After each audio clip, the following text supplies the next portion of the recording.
देश भर में कोरोना की दूसरी लहर काल बनकर आई है।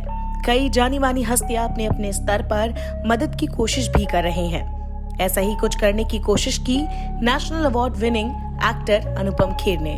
उन्होंने महामारी से निपटने के लिए चिकित्सा उपकरणों की आपूर्ति करने के लिए प्रोजेक्ट हील इंडिया की शुरुआत की। हालांकि इस बार अनुपम खेर इस प्रोजेक्ट की वजह से नहीं बल्कि दूसरी वजह से लाइमलाइट का हिस्सा बन गए।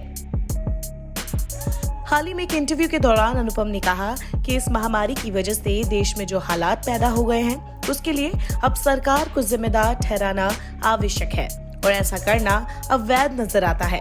अनुपम के इस बयान के बाद से वो चर्चाओं में आ गए हैं और काफी हद तक लोग उनका समर्थन भी करने लगे हैं। ये तो किसी से नहीं छुपा है कि मौजूदा मोदी सरकार का बॉलीवुड से भी खास जुड़ाव है।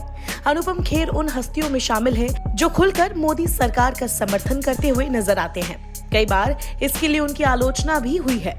उनकी पत्नी किरण खेर चंडीगढ़ से बीजेपी की लोकसभा सांसद भी है, लेकिन इस बार अनुपम खेर ने मोदी सरकार के लिए जो कहा उसने सबको चौंका दिया। उन्होंने कहा, कहीं ना कहीं ये फिसल गए हैं। शायद वो वक्त आ गया है जब उन्हें समझना चाहिए कि महज अपनी छवि गढ़ने से ज्यादा जरूरी लोगों की जिंदगी है। मेरा मानना है कि कई मामलों में सरकार की आलोचना सही है। सरकार को लोगों ने ही चुना है और उसे करना होगा।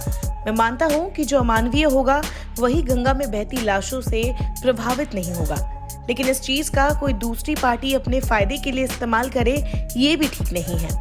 हमें जनता के तौर पर गुस्सा करना चाहिए ताकि जो कुछ हो रहा है उसे लेकर सरकार जिम्मेदार बने। कुछ दिनों पहले ही अनुपम खेर ने प्रधानमंत्री मोदी की आलोचना वाले ट्वीट की प्रतिक्रिया में लिखा था कि आएगा तो मोदी ही। अनुपम खेर की इस टिप्पणी की ट्विटर पर काफी आलोचना भी हुई थी। प्रधानमंत्री नरेंद्र मोदी के मामले में अनुपम खेर के रुख में ये बदलाव वाकई हैरान करने वाला है।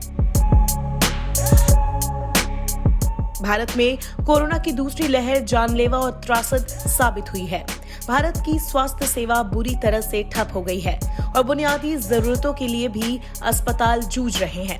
ऐसे में अनुपम खेर ने दूसरे सेलिब्रिटीज के साथ मिलकर मदद पहुंचाने का काम शुरू किया है। अनुपम खेर ने हील इंडिया कैंपेन शुरू किया है। इसके तहत वे वेंटिलेटर्स और ऑक्सीजन कंसंट्रेटर मुहैया करा रहे हैं, जो कि वाकई काबिले तारीफ है।